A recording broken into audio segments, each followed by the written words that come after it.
Ship के ऊपर होता है और उसी वक्त पानी के अंदर से इनके शिप पर हमला हो जाता है। अब ये शिप भी डूबने लगता है। टॉमी और एलेक्स फंस चुके हैं, तभी वहां पर गिब्सन पहुंच जाता है और वो दरवाजा खोलकर इन दोनों को डूबने से बचा लेता है। इसके बाद ये तीनों के तीनों तैरकर समंदर के किनारे पहुंचकर अपनी जान बचा लेते हैं। ये तीनों के तीनों अब हताश हो चुके हैं। ये समझ चुके हैं चाहे कितनी भी कोशिश कर लें, लेकिन ये डनकर्क से नहीं निकल सकते। यहाँ से निकलना लगभग पूरी तरह से नामुमकिन है। वहीं दूसरी तरफ हमें इंग्लैंड दिखाया जाता है, जहाँ पर इंग्लैंड का प्रधानमंत्री हर एक से रिक्वेस्ट करता है कि तुम्हारे पास जितनी भी प्राइवेट बोट्स हैं वो सबकी सब सेना को दे दी जाए, क्योंकि हमारे बहुत सारे सैनिक डनकर्क पर फंसे हुए हैं, जिसका किनारा बहुत ज्यादा गहरा नहीं है। वहां पर बड़ी बड़ी शिप्स नहीं जा सकती, इसीलिए हमें छोटी छोटी बोट्स की जरूरत है। लोग नेवी को अपनी बहुत सारी बोट्स दे देते हैं, लेकिन यहाँ पर एक आदमी होता है जिसका नाम डॉसन होता है। वो नेवी को अपनी बोट ना देकर अपने बेटे पीटर के साथ खुद ही डनकर्क की तरफ निकल पड़ता है, ताकि वहाँ के फंसे हुए सोल्जर्स को वहाँ से निकाल कर ला सके। और जब वो बीच समंदर पहुंचता है तो देखता है कि वहाँ पर एक शिप का मलबा है, जिसके ऊपर एक सोल्जर फंसा हुआ है। ये उस सोल्जर को बचाकर अपनी बोट पर ले आते हैं। ये सोल्जर पूरी तरह से सदमे में होता है। दरअसल किसी तरह से डनकर्क से बचकर भाग रहा था, पर इनका शिप डूब गया।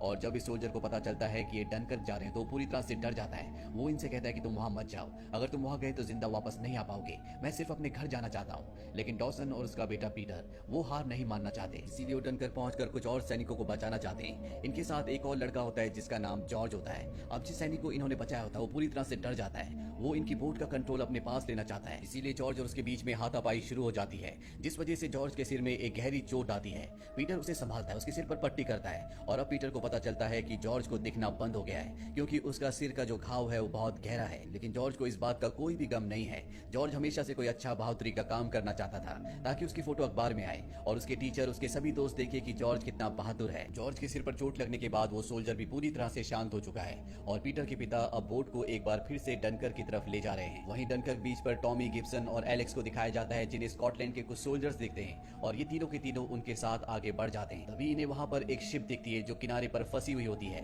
इसे समंदर में ले जाना इतना आसान नहीं होगा और ये जानते हैं कि समंदर का पानी एक दिन में 2 बार बहुत ऊपर तक आता है और इन सबको उम्मीद है कि जब पानी ऊपर आएगा यानी कि हाई टाइड होगा तो उस वक्त ये इस फंसे हुए शिप को समंदर में ले जा सकते हैं और इस खतरनाक बीच से निकल सकते हैं। ये शिप के अंदर जाते हैं जहाँ पर शिप का कैप्टन होता है। वो इन्हें बताता है कि ये जगह बहुत खतरनाक है, तुम्हें यहाँ से निकल जाना चाहिए। और तभी इनके ऊपर जर्मन सैनिक हमला कर देते हैं और जल्दी वो गोलियां चलाना बंद कर देते हैं। दरअसल जर्मन सैनिक को नहीं पता होता कि इसके अंदर दूसरे सोल्जर्स छुपे हुए हैं। वो सिर्फ अपनी निशाने की प्रैक्टिस कर रहे थे और अब पानी का लेवल बढ़ना शुरू हो जाता है और जर्मन सैनिकों ने जहां पर गोलियां चलाई होती है वहां उन छेदों से पानी अंदर आना शुरू हो जाता है। और अब ये सब अच्छी तरह जानते हैं कि पानी अगर इसी तरह से अंदर आता रहा तो इनका एक छोटा सा शिप डूब सकता है और ना ही ये तैर पाएगा। ये आपस में डिस्कशन करना शुरू कर देते हैं, लेकिन गिब्सन कुछ भी नहीं बोलता।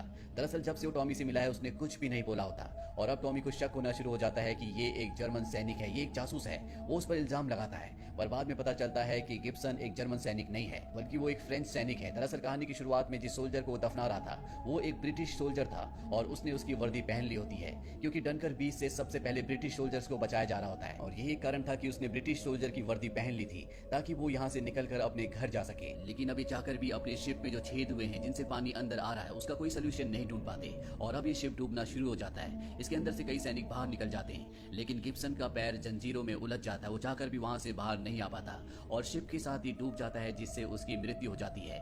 वहीं बाहर टॉमी को और एलेक्स को दिखाया जाता है जो अपने से कुछ दूर एक बहुत बड़े शिप को देखते हैं और ये उस तक तैर कर पहुंचना चाहते हैं ताकि अपनी जान बचा सकें। वहीं आसमान में हमें 3 ब्रिटिश फाइटर प्लेन्स दिखाए जाते हैं जो यहाँ डनकर्क की तरफ लगातार बढ़ रहे हैं ताकि जर्मनी के उन फाइटर प्लेन्स को नीचे गिरा सके जो इनके शिप्स पर, इनके लोगों पर ऊपर से हमला कर रहे हैं। अब ये तीनों के तीनों फाइटर प्लेन्स जर्मन के फाइटर प्लेन्स पर हमला कर देते हैं। इनका जो कैप्टन होता है उसका फाइटर प्लेन सबसे पहले क्रैश हो जाता है और अब आसमान में 2 ही फाइटर प्लेन्स हैं, जिसमें से एक पायलट फेरियर का होता है। लेकिन फेरियर का जो प्लेन है उसका जो फ्यूल गेज है उसका मीटर टूट चुका होता है, इसीलिए उसे पता नहीं चलेगा कि कब उसका फ्यूल खत्म हो गया।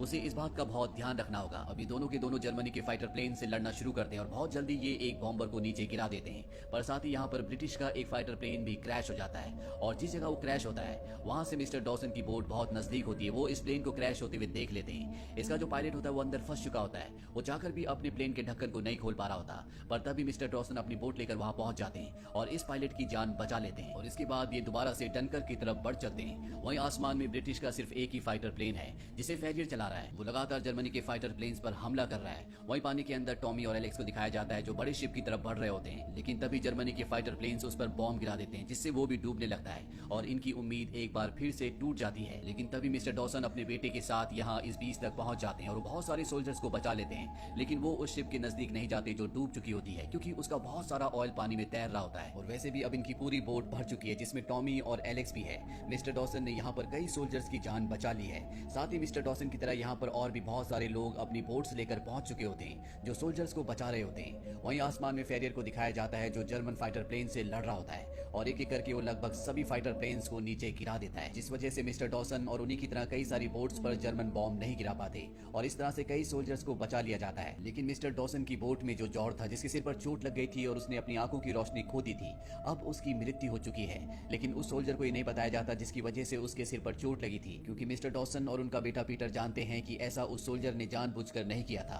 दरअसल वो डरा हुआ था, इसीलिए वो अपनी जान बचाने के लिए ऐसा कर रहा था और अगर उसे बात बताई गई तो वो जिंदगी भर इस सदमे से निकल नहीं पाएगा। वही फेरियर का अब जो प्लेन होता है उसका पेट्रोल पूरी तरह से खत्म हो चुका है और वो बीच पर किनारे पर आकर क्रैश हो जाता है। फेरियर अपने प्लेन को जला देता है और इसके बाद जर्मन सैनिक उसे गिरफ्तार कर लेते हैं। वहीं डनकर्क बीच से लगभग 3 लाख सोल्जर्स को बचा लिया जाता है। लेकिन अब भी यहाँ पर कमांडर रुक जाते हैं, क्योंकि यहाँ पर फ्रेंच सोल्जर्स भी हैं और वो उन्हें भी बचाना चाहते हैं। वहीं सभी सोल्जर्स इंग्लैंड वापस पहुंच जाते हैं, जहाँ सभी उनका स्वागत करते हैं, क्योंकि ये अपनी जान पर खेलकर दुश्मन से लड़ने गए थे। हालांकि वहां से जीत कर नहीं आ पाए, लेकिन इनकी बहादुरी को हर कोई सैल्यूट करता है। टॉमी चर्चिल का स्टेटमेंट पढ़ता है, जिसमें उसने बताया होता है कि हमने 45,000 सोल्जर्स के बचने की उम्मीद की थी, लेकिन 3,35,000 सोल्जर्स को बचाया गया। हमारा ऑपरेशन सक्सेसफुल हो गया। वहीं पीटर को दिखाया जाता है, जो जॉर्ज की कहानी मीडिया में सबको बताता है और उसकी पूरी कहानी अखबार में छपती है, उसका फोटो भी अखबार में छपता है, जो हमेशा से जॉर्ज का एक सपना था। हालांकि ब्रिटिश प्राइम मिनिस्टर चर्चिल ने अपने 3,35,000 सोल्जर्स को डनकर्क बीच से बचा लिया, लेकिन हिटलर और चर्चिल दोनों ही हैवान थे। चर्चिल ही वो हैवान था जिसकी वजह से हिंदुस्तान में 30 लाख मासूम लोगों की जान गई थी। तो ये थी एक सच्ची कहानी फिल्म डनकर्क